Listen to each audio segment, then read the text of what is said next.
Binding energy पर nucleon curve. ये हमें ग्राफ समझना, ग्राफ आना चाहिए आपको, ग्राफ पे कई बार क्वेश्चन पूछा गया है, ठीक है। यानी आप बोल सकते हो ये भी इंपॉर्टेंट है, बाइंडिंग एनर्जी के अंदर ग्राफ बनाते हैं। देखो ग्राफ कैसा बनने वाला है इसका, इस तरीके से मैंने यहाँ पे 2 लाइनें बना ली,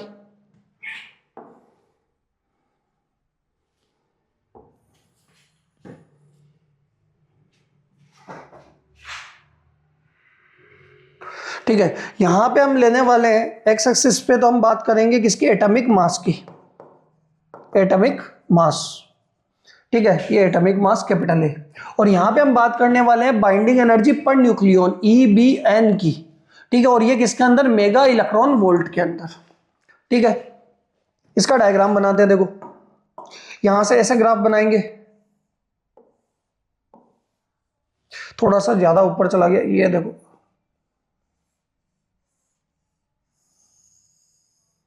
ऐसे, इस तरीके से ग्राफ होता है। यहाँ पे अगर मैं इस ग्राफ की बात करूं तो यहाँ पे आपके पास एलिमेंट आने वाले हैं, अलग अलग एलिमेंट्स इसके अंदर होने वाले हैं। यहाँ पे हम बात करेंगे H12 की, और यहाँ पे लिखेंगे H13, हाइड्रोजन के आइसोटोप होते हैं। यहाँ पे आपके पास आएगा हीलियम 24, यहाँ पे लिथियम 37, बेरिलियम बोरोन के बाद यहाँ पे कार्बन 612, नाइट्रोजन 714, यहाँ पे लेना ऑक्सीजन 816, यहाँ पे ऑक्सीजन का एक आइसोटोप आएगा 818। फिर यहाँ पे हम लेंगे सल्फर, ऑक्सीजन से थोड़ा सा ऊपर लेंगे, यहाँ पे ये सल्फर 1632, एटॉमिक मास 32 होता है, ठीक है। यहाँ पे आपके पास सबसे हाईएस्ट पॉइंट पे आने वाला Fe, आयरन, ठीक है, 2656। और यहाँ पे आपके पास आने वाला यूरेनियम 92-238। आइसोटोप एक और होता है 235 भी होता है। यह आपके पास बाइंडिंग एनर्जी पर न्यूक्लियन कर्व होने वाला है। इस कर्व के अंदर क्या क्या इंपॉर्टेंट चीजें हैं, क्या क्या बताना चाह रहा है, तो देखो सबसे पहला पॉइंट आएगा कि यहाँ पे अगर आप देखोगे जिनकी बाइंडिंग एनर्जी पर न्यूक्लियन कम है, किनकी कम है, H12, H11, H13, तो ये क्या होने वाले हैं, ये कम स्टेबल होने वाले हैं। कि जिनकी बाइंडिंग एनर्जी पर न्यूक्लियन कम है वो क्या होंगे, लेस स्टेबल होंगे, ठीक है। सेकेंड पॉइंट है कि ये पीक्स पे, यहाँ पे देखोगे कुछ साफ डिफाइंड पीक्स आ रहे हैं। एटॉमिक मास देखो 2 से लेकर 20 के बीच में यहां तक, ये देखो 1 2 3 4 ऐसे कुछ डिफाइंड पीक्स आ रहे हैं। ये पीक्स क्या इंडिकेट कर रहे हैं कि इन पीक्स पे जो भी एलिमेंट है वो अपने नेबरिंग न्यूक्लियाई से ज्यादा स्टेबल है। क्लियर है। ये पॉइंट्स कहां पे है, ये रहे, ये देखो सबसे पहला point, the average binding energy पर nucleon for lighter nuclei like H11, H12, H13 is less, कम है, तो वो क्या होंगे, therefore they are less stable.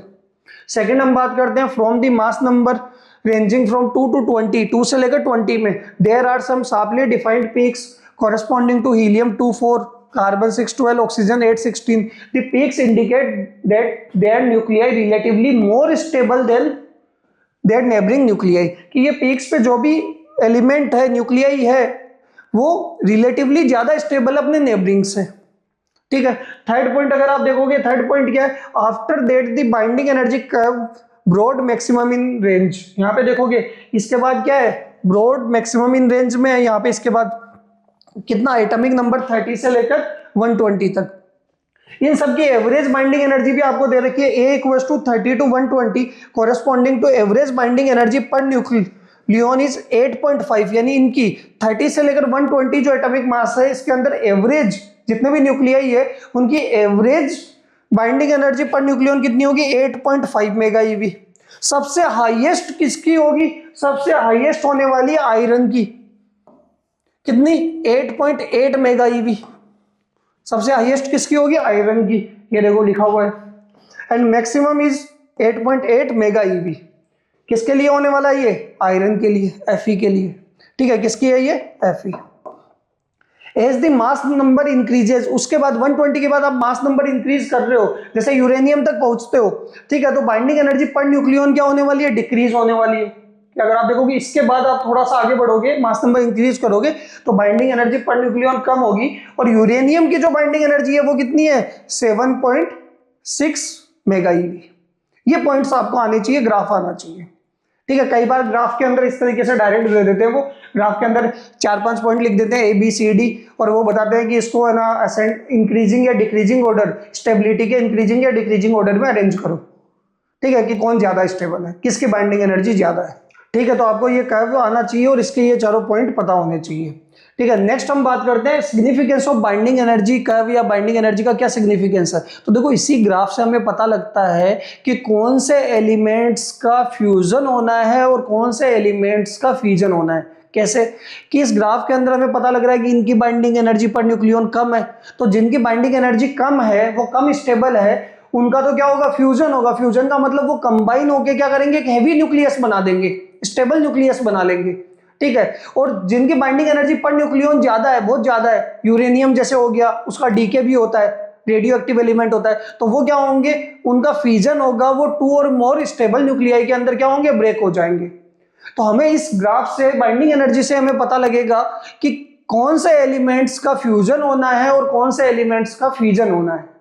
देखो क्या लिखा हुआ है कि फ्रॉम द बाइंडिंग एनर्जी पर nucleon we able to know which element will undergo fusion और फ्यूजन। कौन सा एलिमेंट फ्यूजन में जाएगा, कौन सा फ्यूजन में जाएगा। एग्जांपल की अगर मैं बात करूं, देखो परफेक्ट एग्जांपल आपके पास आता है H12 एंड H12, यानी अगर मैं यहां पे एंड ना लगा के मैं प्लस लगा दूं तो ये क्या बनाएंगे, ये हीलियम बना देंगे, कितना 2,4, और large amount of energy release करेंगे। H12 दोनों क्या करेंगे, देखो हाइड्रोजन के ये दो ड्यूटेरॉन है, वो क्या बना देते हैं, हीलियम बना देते हैं। हीलियम पीक पे है, वो स्टेबल है इनके कंपैरिजन में। तो यहाँ पे देखोगे क्या होने वाला है कि H12 और H12 का क्या हो गया, फ्यूजन हो गया, वो कंबाइन हो गए। ठीक है, और एक स्टेबल न्यूक्लियस उन्होंने फॉर्म कर दिया, और with the release of large amount of energy. देखो with the release of large amount of energy, इस प्रोसेस को हम क्या बोलेंगे, फ्यूजन बोलेंगे। बताओ क्लियर है। ठीक है, सेकंड हमारे पास आता है यूरेनियम। आपने देखा होगा यूरेनियम जो होता है, यूरेनियम की बाइंडिंग एनर्जी ज्यादा होती है, ठीक है, बट वो रेडियो एक्टिव है, उसका भी क्या होता है, डीके होता है, यानी वो भी क्या होगा, स्टेबल नहीं है। क्यों स्टेबल नहीं है, क्योंकि उनके अंदर एक्चुअल में क्या होता है ना कि प्रोटॉन्स के कंपैरिजन में नंबर ऑफ न्यूट्रॉन्स बहुत ज्यादा होते हैं।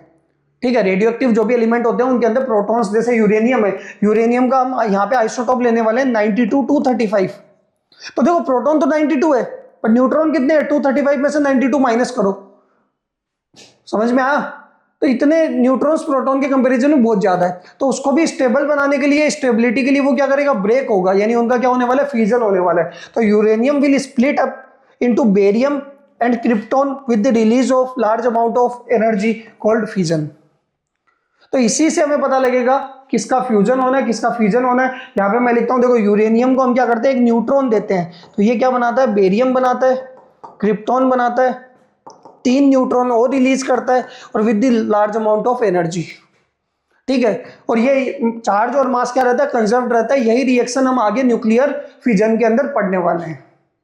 क्लियर है। अगर यहाँ पे अगर आप देखोगे तो यहाँ पे लिखना 56, यहाँ पे आएगा 36, यहाँ पे 141, यहाँ पे 92, ये आपके पास रिएक्शन। यहाँ पे देखो 92 प्लस 0 92 आया, इधर देखो 56 प्लस 36 प्लस 0 92, मास में ऊपर कंजर्व्ड है। 235 प्लस 1 236, 141 प्लस 92 प्लस 3 है ना, 3 न्यूट्रॉन है 3, तो 236।